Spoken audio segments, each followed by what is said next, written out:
할렐루야. 한 주간 잘 지내셨습니까? 정말 기록적인 폭우로 인해서 좀 힘든 지난 며칠이었는데요. 긴급 재난 문자가 막 오는 것은 제가 처음 봤습니다. 안전 문자는 제가 자주 받았지만 이번처럼 실제로 주변 지역에 물난리가 나고 해서 이렇게 긴급 재난 문자 이렇게 해서 와서 보니까 뭐 대이면에 이렇게 물난리가 나고 또 이렇게 뭐 수재민이 나고 해서 이런 일이 있었던데, 또 제 아는 목사님 가운데 정동면에 보니까 또 물난리가 좀 난 것 같고. 평안하십니까? 우리 앞자에 이렇게 인사하기를 원합니다. 간밤에 평안하셨습니까? 네. 인사만으로 끝내는 것이 아니라 하나님께서 평안히 지켜주실 것입니다. 우리 이렇게 축복할 수 있길 바랍니다. 예. 우리가 이 땅을 살아가면서 내 힘으로 살아갈 수가 없습니다. 이게 우리 힘으로 안 되는 게 너무 많지 않습니까? 뭐 이거 자연재해 같은 경우에는 제가 비가 워낙 많이 오길래 제가 하나님 이게 비 새면 안 되는데 하나님 비가 새지 않을 정도로만 비가 오게 해주세요 했는데 너무 많이 오게 하셔가지고 식당에 물이 셉니다. 양해 부탁드리고요. 한 칸 비워두시고 이렇게 앉아주시면 좋겠고요. 자, 축대가 넘어지면 안 되는데 제가 저희 얼마나 밤사이에 걱정이 됐는지 모릅니다. 지금 저희 이렇게 교회 보면 옆으로 내려가는 그 동네가 있잖아요. 이게 경사가 지고 이게 경사가 제법 가파르잖아요. 이게 또 비가 많이 와서 유실되면 어떡하나, 저 밑으로 떨어지면 또 밑에 마을에 피해가 있을 텐데, 그래서 제가 민원을 빨리 넣어야 되는데 우리 쪽이 아니라서 이렇게 좀 막아달라고 이렇게 해야 되는데 참 그게 잘 안 되는 것 같습니다. 아무튼 이렇게 반가운 얼굴 다시 뵐 수 있어서 참 감사합니다. 하나님께서 우리를 지켜주시리라 믿습니다. 그 믿음으로 승리할 수 있는 저와 여러분 되시길 바랍니다. 제가 지난주에 이렇게 제가 이렇게 설교문을 정리해서 넣어두는 이렇게 서랍함이 있는데 제법 많이 설교를 했더라고요. 이게 이제 새벽기도 설교가 계속 있다 보니까 설교량이 많아지니까 이제 이게 좀 차가지고 이게 조절할 필요가 있어서 서랍을 꺼내서 이렇게 정리를 하는데 거기에 아주 오래된 편지가 하나 있었습니다. 제가 사실 이 편지는 버릴 생각이 없었어요. 예전에 제가 대학교 3학년 때 학교에서 이제 학군단 혹시 아십니까? ROTC 제가 그걸 했거든요. 그래서 이제 장교 생활을 잠깐 이렇게 했던 기억이 있는데 이제 학군단 되면 뭘 하느냐면 여름에 한 달 동안 학예 병영 훈련을 합니다. 한 달 동안 3학년 한 달, 4학년 한 달, 그리고 이제 처음에 3학년 처음 시작 겨울 방학 때 한 달씩 이렇게 해서 훈련을 받으러 가는데 그때 집에 편지를 쓴 것 같습니다. 편지를 어머니한테 썼는데 어머니께서 그걸 보시고 주소가 있는 걸 보고 경기도 성남시 구연대 15대대 28번 전호성 앞으로 편지를 보내셨더라고요. 자, 그 편지를 보면서 제가 얼마나 마음에 엄마가 보고 싶었을까요? 제가 그런 경험이 있습니다.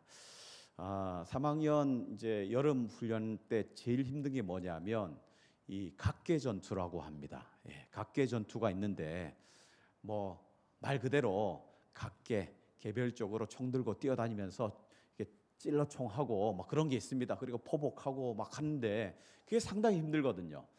이게 군복이 노란색 군복이 되어야 이제 끝나는 시간입니다. 그래서 너무 힘든 가운데 이 내무반으로 들어가서 보니까, 생활관에 들어가서 보니까 편지가 하나 와 있는 거예요. 그래서 보니까 어머니께서 편지를 보냈습니다. 제가 그걸 읽으면서 집에 빨리 가고 싶다 뭐 이런 생각이 드는 겁니다. 그런데 그 편지를 제가 이제 버리지 않고 보관해 뒀던 거예요. 그래서 뭐 이렇게 이사할 때마다 그거 일부러 챙겨가지고 이렇게 가져왔던 편지가 책상 안에 있더라고요. 그래서 다시 열어서 보니까 그렇습니다. 8월 2일 날 작성하셨는데 1997년 8월 2일 제가 대학교 3학년 때였거든요. 근데 편지를 읽는데 어머니께서 너무 더운 날 일하는 가운데 어머니도 덥고 또 더운 날 아들이 고생할 거 생각하니까 마음이 아프셨던 것 같아요. 그래서 이렇게 글을 쫙 쓰신 거예요. 그런데 그 글 가운데 이런 내용이 있더라고요. 제가 잠시 소개해 드리겠습니다. 아, 훈련 가운데 더위 속에 훈련 받느라 고생이 많다. 잘 감당하길 바란다. 내가 그 일을 위해서 기도한단다. 어려운 일 잘 감당하기만 하면 복이 된단다. 엄마는 그걸 말씀 가운데 깨달았단다. 순종할 일이 없지만 어린아이 같이 믿음으로 순종할 때 천국에 들어갈 수 있다는 말이 무슨 말인지 이제야 깨닫게 되는구나. 순종함으로 기쁨으로 감당할 때 하나님께서 우리에게 감사를 허락하신단다. 그러면서 이게 데살로니가전서 5장 16절부터 18절 있는 말씀, 다 하시는 말씀. 항상 기뻐하라, 쉬지 말고 기도하라, 범사에 감사하라. 기쁨으로 즐거움으로 감당해라. 세상에 미칠 일이 참 많은데 그렇게 살면 진짜 하나님께서 기쁘고 감사한 일을 허락해 주신단다 아들아. 이렇게 편지를 보내셨더라고요. 제가 읽으면서 그때는 사실 아무 감흥이 없었습니다. 제가 그 기억이 없습니다.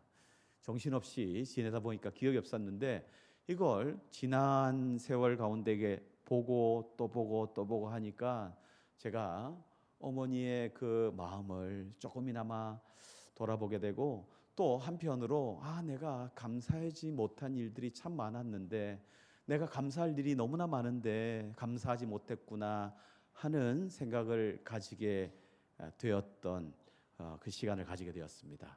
여러분, 우리 가운데 감사할 일이 얼마나 많습니까? 제게 아직 저를 위해서 기도하시는 어머니가 있다는 게 너무 감사하고 그 어머니와 통화할 때 그래도 이렇게 통화할 수 있어서 감사하고 또 주변에 감사할 일이 얼마나 많습니까? 제가 아이들 같이 차를 타고 갈 일이 거의 없거든요. 그런데 같이 차를 타고 우르르 내리는데 이게 약간 장관입니다, 사실. 이게 딸이 이제 엄마보다 더 키가 커가지고 이렇게 앞에 두 명이 탁 걸어가면서 이렇게 또 아이들도 이렇게 자란 모습을 보면 벌써 이렇게 컸구나. 너무나 감사하다. 감사할 일이 너무나 많은데 지금까지 병원에 입원 안 하고 건강하게 자라준 것만 해도 너무 감사하고 또 이렇게 좋은 교회에서 제가 섬길 수 있어서 감사하고 얼마나 감사한 일이 많은데 감사를 그간 잊고 지내진 않았나 저의 모습을 돌아보면서 회개하는 시간을 가지게 되었습니다. 여러분, 우리의 삶을 천천히 자세히 돌아보시길 바랍니다. 그 가운데 감사할 일이 너무나 많습니다. 숨 쉴 수 있다는 것에 감사하고 또 건강하게 이 자리에 앉아서 예배 드릴 수 있다는 것만 해도 얼마나 감사합니까? 여러분, 아파 본 사람은 압니다. 우리 여기 집사님 오셔서 저보고 목사님 이렇게 차에서 인사하시더라고요. 우리 집사님께서 수술하시고 이제 2주 만에 퇴원하시고 오늘 교회에 오셨는데 얼마나 감사하셨으면 목사님 왔어요 이라고. 그 아파 본 사람이 알거든요. 건강하게 이 자리에 와서 예배 드릴 수 있다는 거 얼마나 감사한 일입니까? 여러분, 우리 안에 감사할 일이 참 많이 있습니다. 여러분, 감사를 회복할 수 있는 저와 여러분 되시길 바랍니다. 감사를 회복할 때 여러분, 하나님의 은혜가 더 크게 느껴지고 우리의 삶에 회복이 일어나는 것입니다.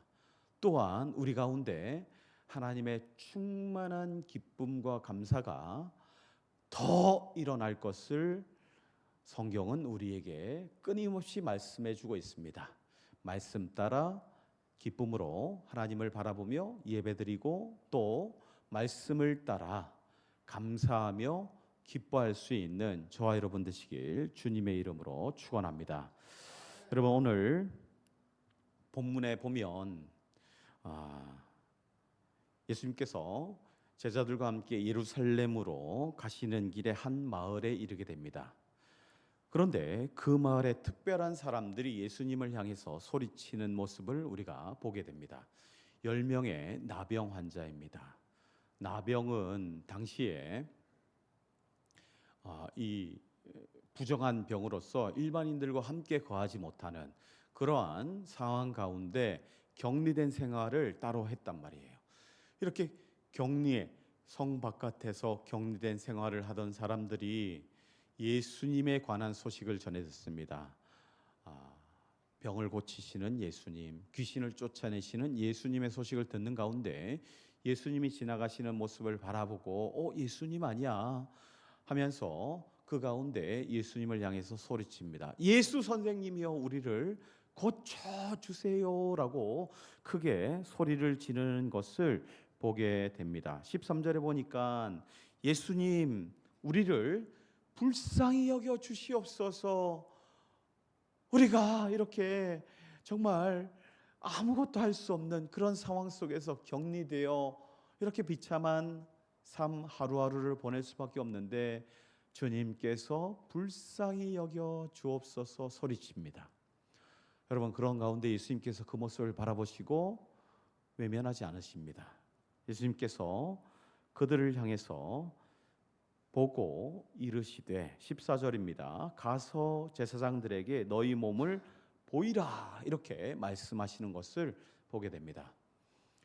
제사장에게 가는 이유는 병이 있는 사람들이 이 부정한 병, 부정한 상황 가운데 있는 사람들이 이제 깨끗함을 받은 이후에 어떻게 하냐면 공동체 제사장에게 나아갑니다. 그리고 제사장에게 그 병이 완전히 깨끗하게 나았다는 것을 확인받고 공동체 안으로 들어갈 수 있는 거거든요. 그래서 제사장에게 가라, 그리고 몸을 보이라 이렇게 말한 것입니다. 그런데 여러분 놀랍지 않습니까? 이 사람들이 예수님께서 탁 기도를 하거나 병 고치는 손길을 행하셔서 병이 낫는 것을 보고 제사장에게 가야 될 거 아니에요. 여러분 이게 순서입니다. 다 나았으니 가야지 하고 가야지. 제사장에게 가봐 라고 하는 예수님의 말씀을 듣고 간 겁니다. 실제로 그 가운데 14절에 보니까 그렇게 예수님께서 제사장들에게 너희 몸을 보이라 하셨는데 그들이 가다가 깨끗함을 받은지라 라고 성경이 말하고 있습니다. 여러분 이 사람들이 몸이 예수님께서 너희들 내가 나을지어다 하고 낫게 해주시고 제사장에게 간 것이 아니라 제사장에게 일단 가라고 하는 가운데 가는 가운데 몸이 깨끗함을 그들이 깨닫게 된 겁니다. 역사가 이렇게 일어난 것을 보고 깜짝 놀라게 됩니다. 그런 가운데 그 중에 한 사람이 자기가 나은 것을 보고 큰 영광을 하나님께 올려드렸다고 15절에 그 사람의 모습을 알려주고 있습니다. 하나님께 영광을 돌리며 돌아와서 예수님의 발 앞에 엎드려 예수님께 감사했다라고 성경이 그 상황을 우리에게 알려주고 있는 것을 보게 됩니다. 그런데 그 사람이 어떤 사람일까요? 사마리아 사람이라고 성경이 끝에 한 줄을 더 덧대어 붙이는 것을 보게 됩니다. 사마리아 사람이 어떤 사람일까요? 유대인들이 보기에 저 사람들은 이방인들과 똑같아. 이방 잡족들과 섞여가지고 하나님을 향한 신앙이 없는 사람들, 우상 숭배와 하나님을 예배하는 그 제사를 섞어서 하다 보니까 저 사람들은 이방인들과 다름없는 사람이야 하고 여러분 제외시킨 사람들입니다. 그런 사마리아 사람이 예수님의 치유하심을 받고 주님께로 나와서 하나님을 찬양하고 그 앞에 엎드려 주님 너무나 감사합니다 이렇게 하나님 앞에 감사한 마음을 올려드린 겁니다. 그런 가운데 주님께서 그 사람을 향해서 옆에 있는 사람들을 향해서 그렇게 말씀하십니다. 야, 10사람이 다 깨끗함을 받지 아니하였느냐? 그런데 그 9은 어디 있느냐? 이렇게 말하고 있는 겁니다. 여러분 9은 어디에 있을까요? 집에 갔겠죠. 감사하다. 우와 이런 일이 놀라운 일이 하고 치유함을 받고 떠나버린 겁니다. 그런 가운데 한 사람이 주님 앞에 감사함을 올려드리는 것입니다. 하나님을 찬양하고 하나님 앞에 나와 감사함을 표하는 그 모습, 여러분, 그에게 예수님께서 뭐라고 하십니까? 이 이방인 외에는 하나님께 영광을 돌리러 온 자가 없느냐 하시고 그에게 이르시되 일어나 가라, 네 믿음이 너를 구원하였느니라 라고 말씀하시는 것을 보게 되는 것입니다. 여러분, 우리의 눈앞에 희망이 보이지 않을 때가 있을 수 있습니다. 절망스러울 때가 있습니다. 답답할 때가 있고 고통스러울 때가 있고 괴로울 때가 있고 이런 게 다 있습니다. 없는 사람 이 세상에 단 한 사람도 없습니다. 다 있습니다. 아무리 인상이 좋거나 아무리 풍요로운 삶을 살거나 또 그 삶 속에서 세상 근심 걱정이 없는 사람, 여러분 여기 옆에 한번 쳐다보십시오. 자세히 뜯어보면 근심 걱정이 이게 다 있습니다. 예. 다 있습니다. 이게 뭐 피할 수 없습니다. 세상 풍파 피할 수가 없습니다. 예. 여러분, 그런데 그 근심 가운데 우리가 하나님을 바라보며 하나님을 의지하고 믿음으로 하나님께 우리의 삶을 내어 맡기고 부르짖을 때, 여러분, 주님께서 우리에게 위로해 주신다는 것을 잊지 마셔야 됩니다. 우리의 삶 가운데 하나님의 자녀된 우리 안에 예수 그리스도가 함께 하시고 그 주님께서 우리의 삶을 아시고 우리의 아픔들을 다 채울하셨단 말이에요. 그 예수님께서 우리의 삶 가운데 우리를 대신해서 기도해 주시고 또 우리를 선한 길로 인도하시는 그 손길을 우리가 날마다 누릴 수 있음에도 불구하고 구하지 않으므로 누리지 못하는 아픔이 우리 가운데 있는 것을 기억하셔야 돼요. 여러분, 무서운 얘기입니다. 하나님은 우리에게 은혜를 베푸셨습니다. 이미 베풀어 주셨습니다. 예수 그리스도를 우리 가운데 허락하시고 내 죄를 대신해서 십자가 지시고 예수님께서 십자가에서 죽으시고 사흘 만에 부활하심을 우리가 믿음으로 구원을 받았는데, 그런데 이 구원의 깊이와 그 넓이와 그 사랑의 그 마음을, 애절한 마음을 깨닫지 못하니까 무덤덤한 겁니다. 은혜가 은혜인지 기쁨이 기쁨인지, 여러분, 밥 먹고 지내는 것 자체가 기쁨인 겁니다. 여러분, 저는 어릴 때 저는 이제 크게 뭐 부유하지 않았지만 뭐 그렇다고 가난하진 않았습니다. 아주 우리 선생님들이 예전에 너희들 말이야, 너희들은 지금 풍족하게 지내는데 우리 때는 보릿고개가 있었단 말이야. 60년대 얼마나 힘들었는데. 보릿고개라고 아시죠? 저는 잘 모릅니다. 저는 선생님 앞에 그렇게 말씀하는 선생님 앞에, 선생님 먹을 게 없으면 라면 사면 되잖아요. 라면 100원밖에 안 하는데, 그때 100원이었거든요 라면이. 여러분, 그런 시대를 사셨으니 얼마나 고통스러웠을까요? 먹을 게 없으니까 보리밥에다가 쌀 조금 섞어다가 드시고, 요새는 보리밥 드시러 일부러 가시곤 하는데 저는 보리밥 먹지 않습니다.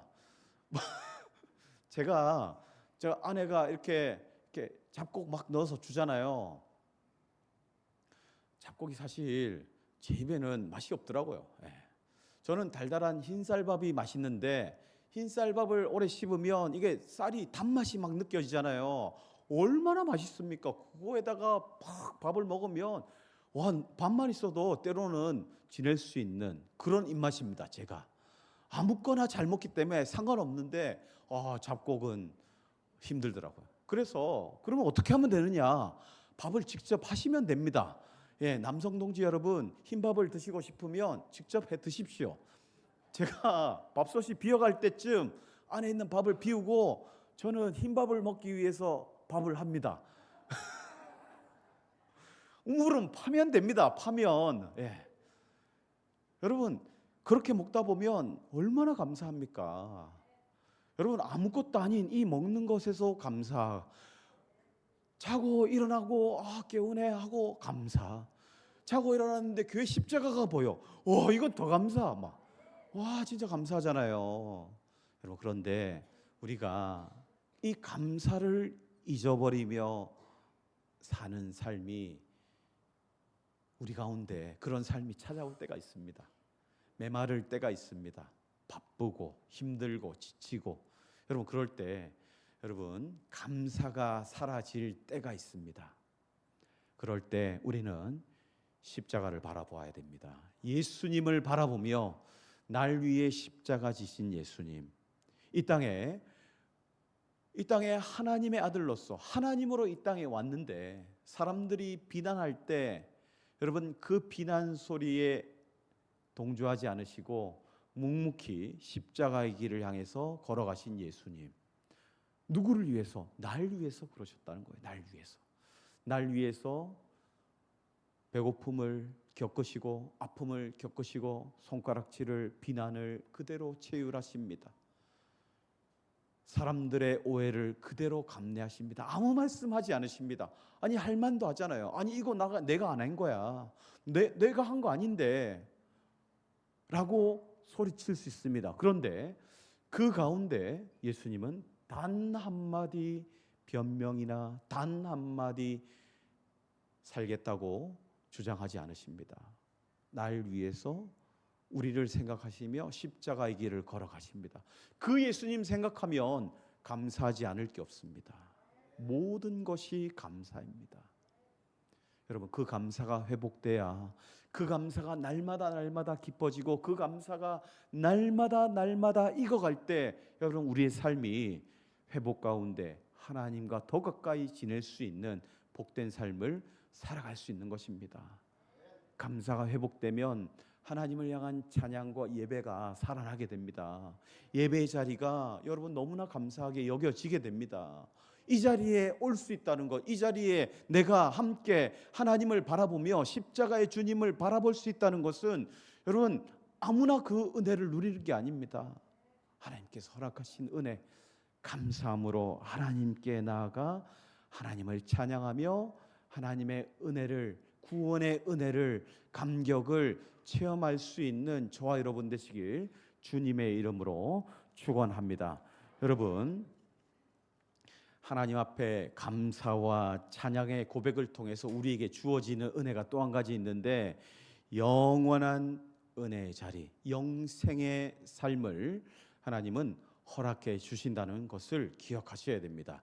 여러분, 이 땅의 삶이 끝이 아니라 여러분 우리가 이 땅에 나그네로 보냄을 받았고 또 하나님의 때 우리는 하나님께로 돌아가게 되어 있습니다.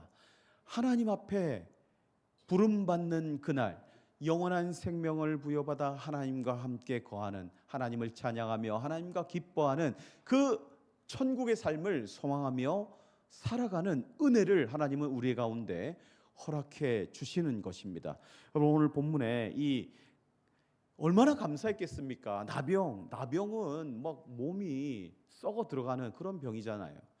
물론 이 나병이 단순히 우리가 생각하는 한센병일 수도 있지만 성경에 이 나병은 뭐 피부병, 아주 독한 피부병으로도 취급받는 병입니다.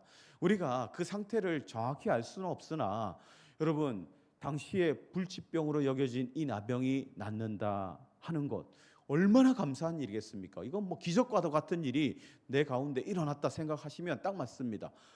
그 상황 가운데 감사가 일어나게 되고 그 가운데 깜짝 놀라게 되는 가운데 여러분 10명의 나병 환자가 이 모든 일을, 주님의 은혜를 체험하게 되었는데 그 가운데 단 한 사람만 그 가운데 하나님을 찬양하며 주님께로 돌아가 주님 앞에 엎드려 감사하는 모습을 보이게 되는 것입니다. 9이 어디 갔습니까?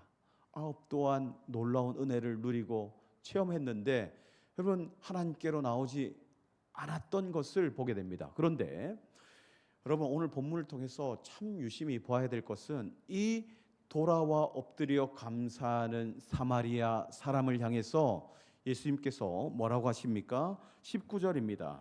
그에게 이르시되 일어나 가라 하면서 네 믿음이 너를 구원하였느니라 라고 말씀하고 있습니다.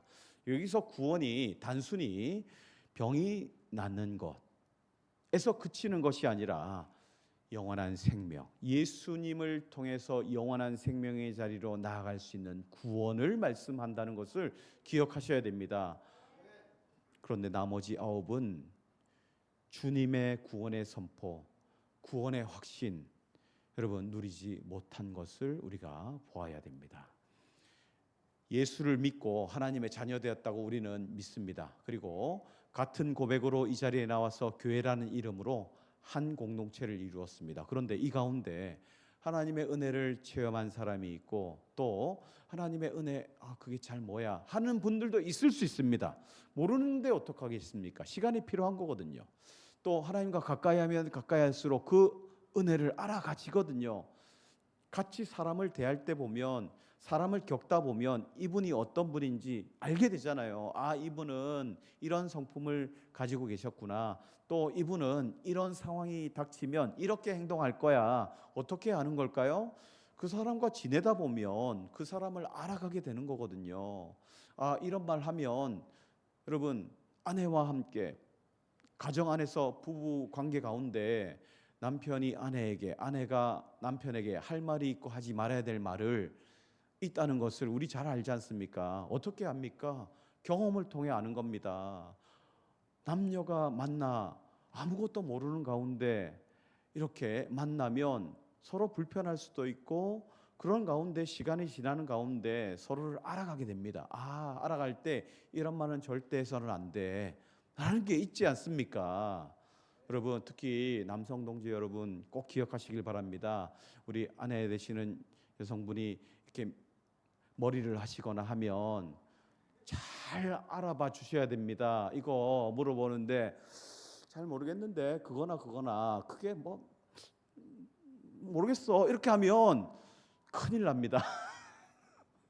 이럴 때 어떻게 대답을 하시느냐? 오늘 조금 달라 보이는데 오늘, 그리고 뭐 이거는 필살기 다 아는 단어입니다. 너무 아름답습니다. 이쁘네. 잘 어울려. 와, 오늘 특별히 오늘 우리 나가야겠는데 이렇게 하면 이제 끝나는 겁니다. 이제 말 한마디 돈 드는 것도 아니고 아무것도 아닌데 이게 사람을 기분 좋게 하잖아요. 특히 최성혜 집사님 자주 해주시기 바랍니다. 네. 오늘 우와 빛이 보여 뭐 이렇게 하면 뭐 과하게 너무 오버할 정도로 이렇게 하셔야 됩니다. 그런데 하나 그건데 뭐 이렇게 시큰둥하게 반응하면 그날 저녁은 점심 똑같이 드셔야 됩니다. 감사할 줄 알아야 됩니다. 감사할 때 여러분 또 다른 감사가 우리 가운데 찾아옵니다. 또 다른 기쁨이 찾아옵니다. 오늘 본문의 이 나병 환자, 고침을 받은 환자가 주님 앞에 가서 야, 너 나았어. 가 괜찮아. 이게 아니라 내 믿음이 너를 구원하였다. 여러분, 주님은 감사하는 모습도 믿음으로 보는 겁니다.